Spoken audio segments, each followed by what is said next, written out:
And going back to our Passover talk, in the Passover talk we had before, we looked mostly at the history of Passover and how things changed over time. I want to spend just a little bit of time here talking about what, when, and why of Passover. There are some things here that I think you'll find interesting you probably didn't understand. And so one question I wanted to bring up, and this kind of came out of a discussion that we had after the service last week, why don't we eat lamb? God originally required that a sacrificed lamb for Passover would be eaten, and so that required that this sacrificial lamb had to be sacrificed with the help of a priest at the place of God's name, which at that time, Jesus' time, was the temple. And so your Passover lamb had to be sacrificed there. That was actually a change from the original Passover. If you remember back in Egypt, when they were brought out of Egypt, that first blood on the doorpost and the rest of that stuff, that was different back then. But when they went into the promised land, God said that from now on, the Passover lamb has to be sacrificed by a priest at the place where God will put his name. And that place changed a little bit over time. And so that's where the lamb had to be. And so after Jesus' death, about 40 years after Jesus' death, the temple is destroyed by the Romans. And soon after that, the whole priesthood comes to an end because the people that lived there were dispersed pretty much across the world and spread out, and the priesthood just couldn't survive that without a temple. And so when Christians now consider observing the feast days, we use a rule, because there are so many of the feast days that have things that we can't do, and because there isn't a temple or there aren't priests.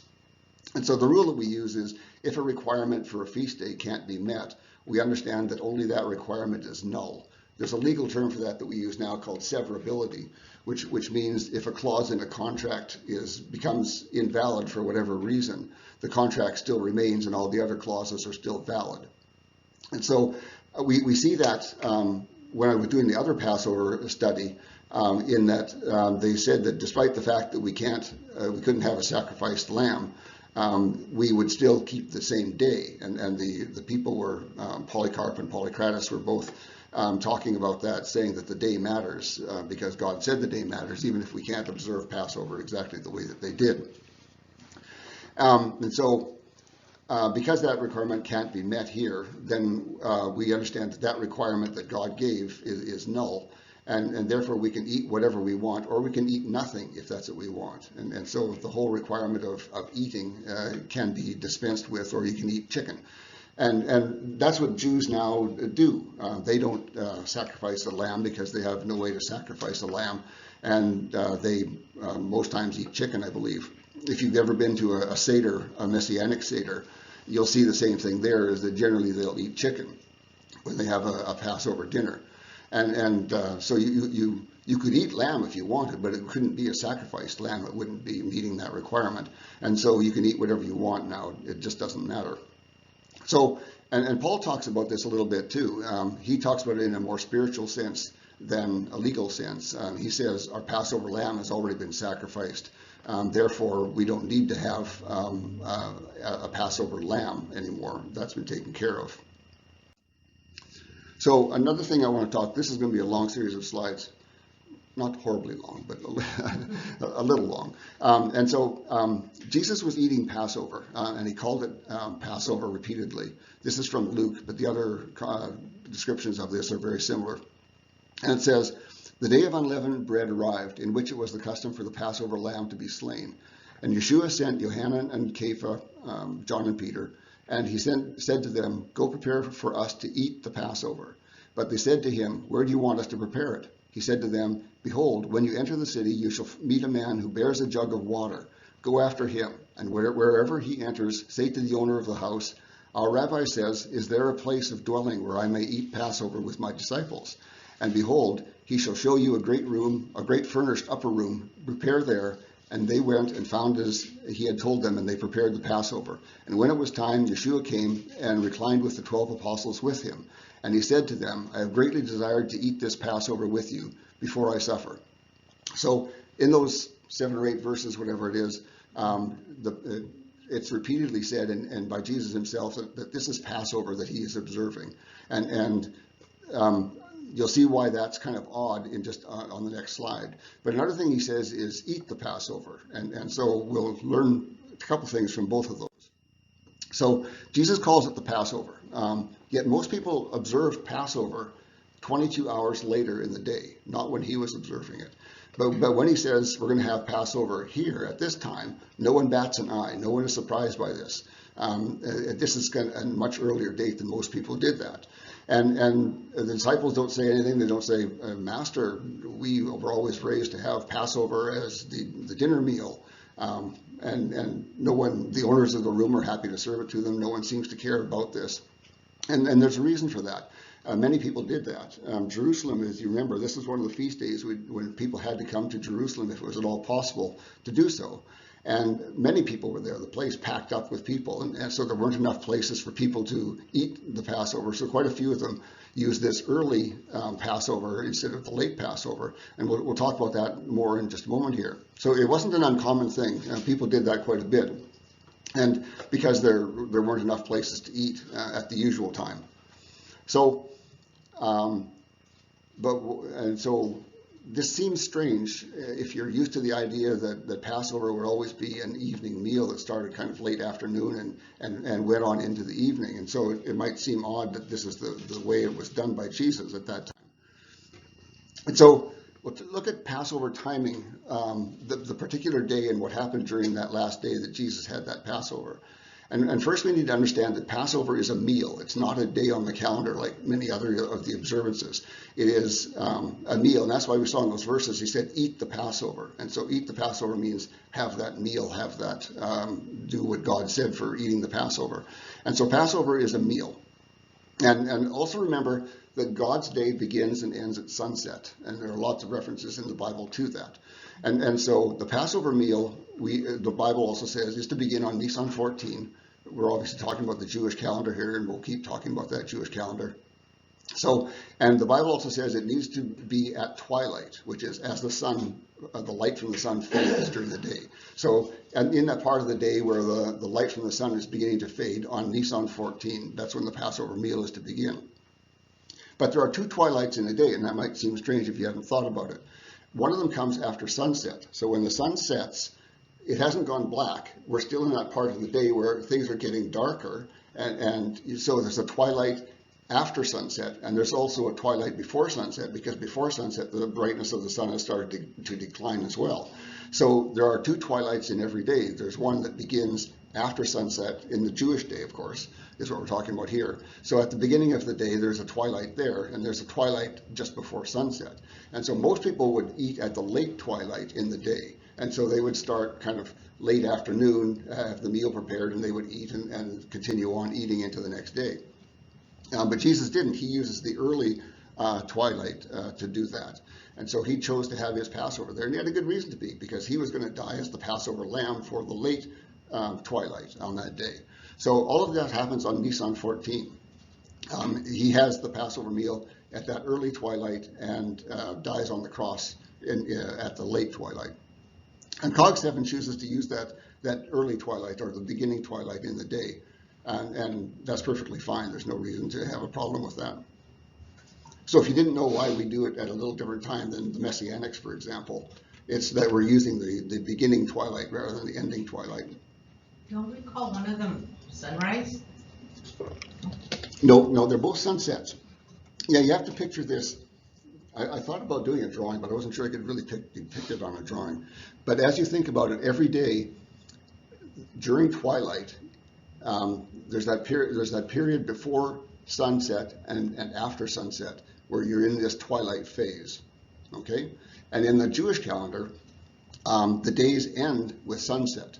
And so the day ends right in the middle of that twilight period. So there's part of a twilight that it leads up to the end of the day, and there's another part of the twilight that continues on into the next day. How far apart in time are these two twilights? About 20 hours? No, 22 hours. 22. One of them is really at the beginning of the Jewish day, and one is at the end of the Jewish day. So one is at sunset, just after sunset, leading into the day, and so that sunset leads into nighttime. That's the first twilight, and that leads into nighttime, and most people normally go to sleep. And then 22 hours later, when the sun is setting, is the second one. Right. Okay. Yeah. Okay. Yeah, it's complicated to understand. You have to get that straight in your head about, and it's important to understand that the Jewish day ends at sunset, but twilight begins before and ends after that. Okay, so Passover timing still. We'll go through what Jesus' last day was here, his last Passover. And so at sunset it begins, as we were talking about there. Now this is sunset on Nisan 14. The Nisan 14 day has just begun. Jesus gets together with his disciples and they eat the Passover meal. Then they go to the Mount of Olives, and by now it's dark. And if you remember what happens there, it's all in darkness, people in torches and things like that. And Judas comes along, bringing along the guard to arrest Jesus, and he betrays Jesus there. And Jesus is taken to a bunch of courts. He is taken to a Jewish court first and wanders back and forth between courts and spends his night that way. As far as I can tell, he never gets a bit of sleep that night. And so he goes through all these different trial courts. And then the rooster crows, which announces that dawn is about to arrive. And what the Romans always did was they started their daily court at break of day. So as soon as the sun was up, the Roman courts begin. And so Pilate's court begins at this point. And so now it's possible for Jesus to be brought before Pilate to be judged by him. And we know that Pilate decides that he's innocent, but the people insist that he be executed anyway. And so Jesus is ultimately crucified, and he's crucified late in the afternoon, or that begins late in the afternoon. And there are various references to that timing. And he's dead well before the end of the day, and he dies.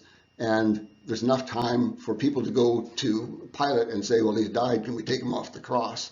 And Pilate says, yeah, fine, take him off the cross. And so he's buried almost certainly before sunset, because sunset is leading into a new day, which is one of their holiest days, the beginning of the unleavened bread. So that's the sequence of things that happen there.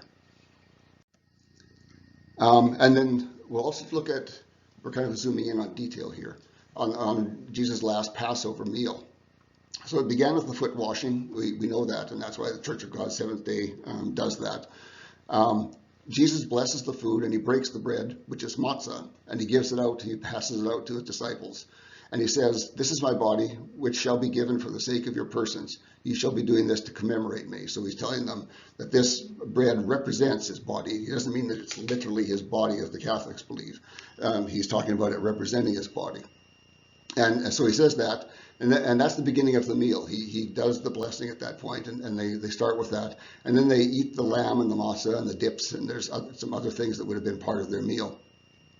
And when they're done, Jesus has them drink the wine drink that they share, and he speaks to them about things to come after that. And he says, with that wine drink, he says, this cup is the new covenant in my blood, which shall be shed in your stead, in your place. So the drink actually comes after the meal, and the breaking of the bread comes at the beginning of the meal. And you might not have understood that before. But the Messianics do that in their seders. They begin with a prayer and a blessing on the matzah, and then they begin eating the meal, and then they finish. In the Jewish seders, they have more than one glass of wine. But the fourth glass of wine is a special glass of wine, and it's the end of the meal.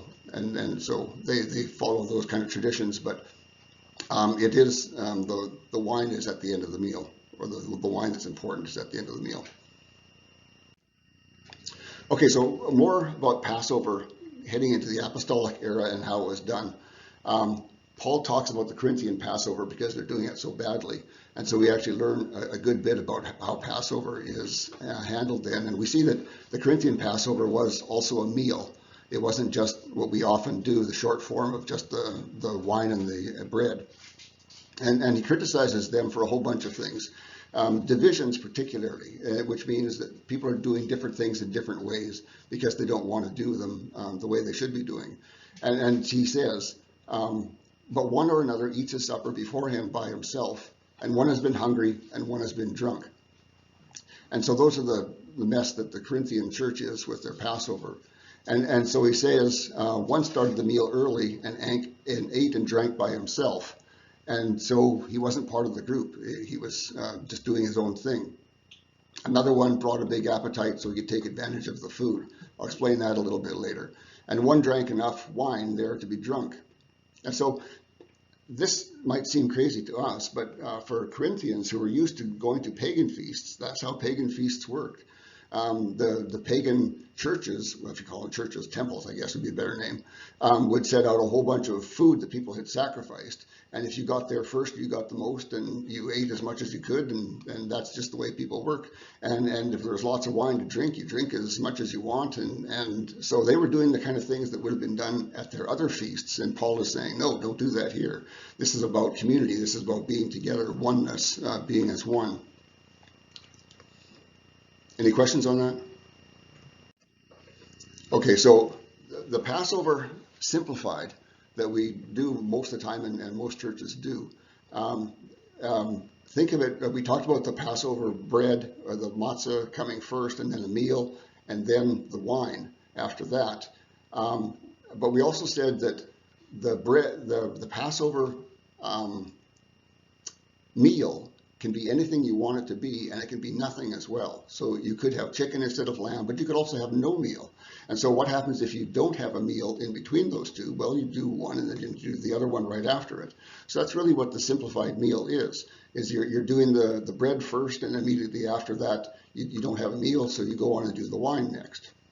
And so there's no problem with that. That's just a simplification. Basically, it's the Passover meal without the meal, which is optional. We understand that. Okay, so there's some things you may not have understood before that might help to explain why we do some things the way we do, and the reasons that are the background for all of that.